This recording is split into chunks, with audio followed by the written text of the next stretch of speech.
Hey, welcome to my channel, Explore with Peter Mugogo. In Uganda, we don't wear it on the wrist, we eat it.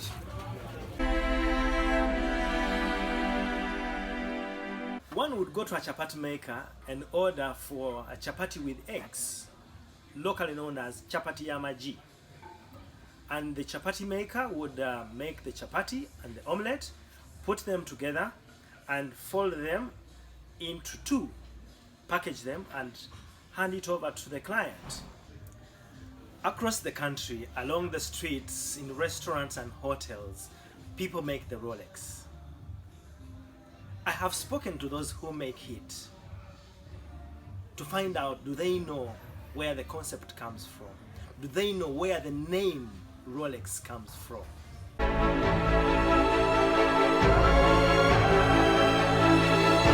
Rolex, lwaki mugiyita Rolex? Lwaki tugiyita Rolex? Bwekitole kiri. Twali tusobola kikyusa kale tuwe erinnya eddala. Esigala Rolex. Yerinnya lyayo. Ani yalireeta?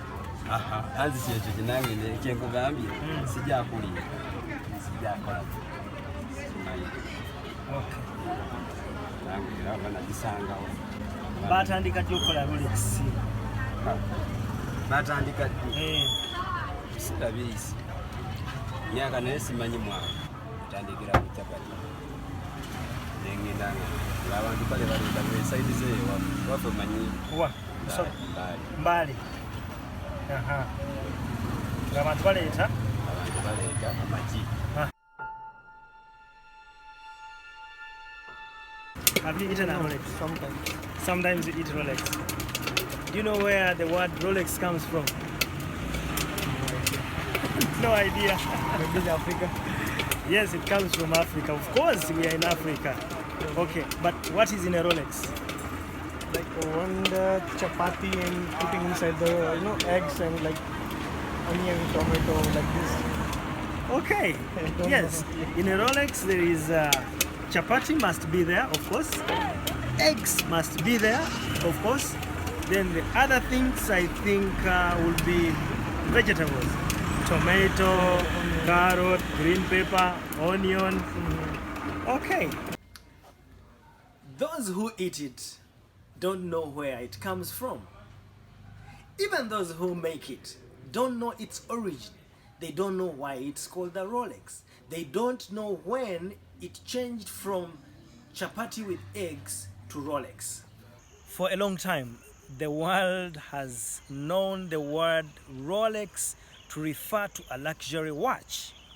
But how come that in Uganda, in Africa today, the word Rolex refers to food? The actual origin of the word Rolex in Africa starts from a group of students at Makerere University making fun of a guy who makes street food.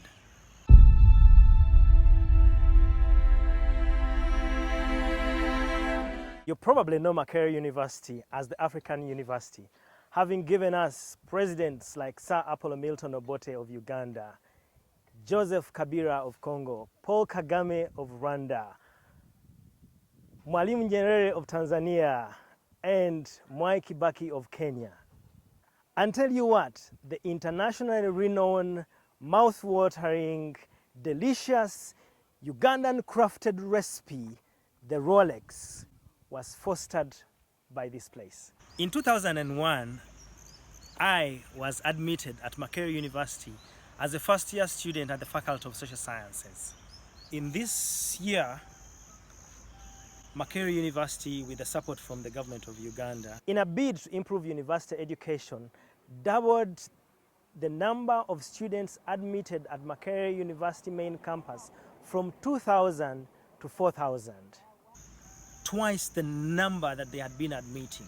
What this meant was that the university capacity was stretched, and as a result there was a lot of pressure on the university, and the areas outside the university took away part of that pressure by providing the ancillary services to the university.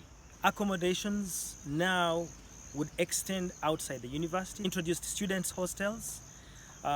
Some students who lived in the students' hostels would not have meals in the university dining halls. They would have meals at restaurants around the university. People's homes became restaurants.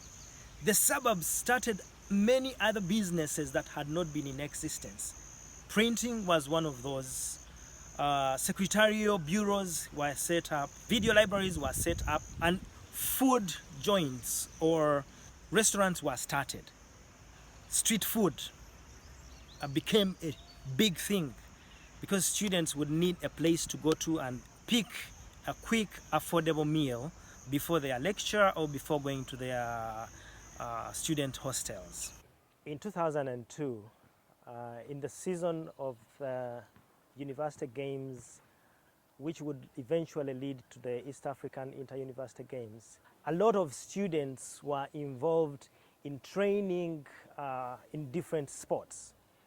Many evenings, the trainings lasted longer, so lots of students missed the chance to have meals in the normal restaurants, even in the university dining halls. Because of the extended trainings, the students would not be able to make it to wherever they would have a normal meal in time. So their only solution was to go for street food. And among many other street food providers was Sula, who was right in front of the university's small gate at a suburb called Wandegea.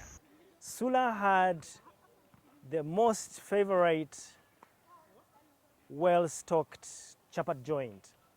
One evening, friends and I from different sports, rugby, soccer, and swimming, we had finished our training, but were not able to find a quick meal.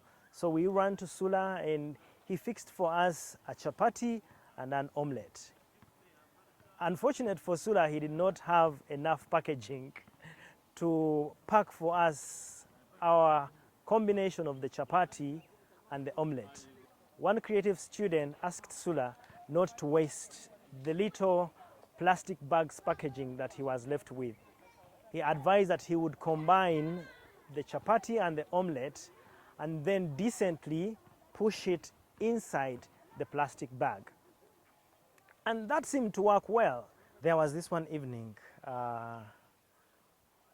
lots of us had finished training, and as usual, we went down to Sula's chapati joint to get a chapati and an omelette for dinner. But again, he had run out of packaging. So one student who wanted his meal very organized stopped Sula from folding the omelette and the chapati, folding it into four, and asked him to just lay it flat. And the student rolled the omelette inside the chapati and then slid it into the plastic bag. Sula was a very adept guy, so he quickly also started doing the same, rolling the omelette inside the chapati and sliding it into the plastic bag. A few weeks later, one student goes to Sula and tells him, Sula, I would like you to give us the other thing that you usually give us. And as he's preparing, the student is actually kind of curious and is thinking, but Sula, this thing that you give us, does it have a name? And Sula, being not so confident and not so eloquent in English, thinks on his feet, thinks through his mouth, and manages to put together words, rolled eggs, in a very and not so confident tone. Rolled eggs. And the students find this funny. They make fun of him. Rolex? Sula! Rolex is a watch. You cannot eat a Rolex. Clearly, they were making fun of Sula and changed the word from rolled eggs to Rolex. So they picked their meal and went to the hall of residence, and they started shouting, "Guys, guess what Sula calls this? I am eating the most expensive meal, and Sula calls it a Rolex. I am eating a Rolex. For Sula, you don't wear a Rolex on your wrist. He says we eat it." And they were biting on the Rolex, all excited. Sula, being the entrepreneur that he was, took no offense, played along, laughed with the students, and a couple of weeks later, with these students coming back and making fun of him, ordering a Rolex while they are laughing at him and laughing with him at the same time, Sula goes ahead to make a big sign, and he puts it at his new rented Rolex joint. The sign would read, "Sula's Rolex." Right here where I'm standing is the place where Sula had his chapati joint, and we can say confidently that this is the birthplace of the Rolex. Here at the Rolex factory, call it the street food restaurant, they don't only make the Rolex, they actually have more. They have something called Ferrari, which is a Rolex cut into pieces, put on a plate, and then it is a bean stew that is mixed with the Rolex. They also have something called chikomando, which is the chapati served together with beans. So you actually can get more out of the Rolex factory.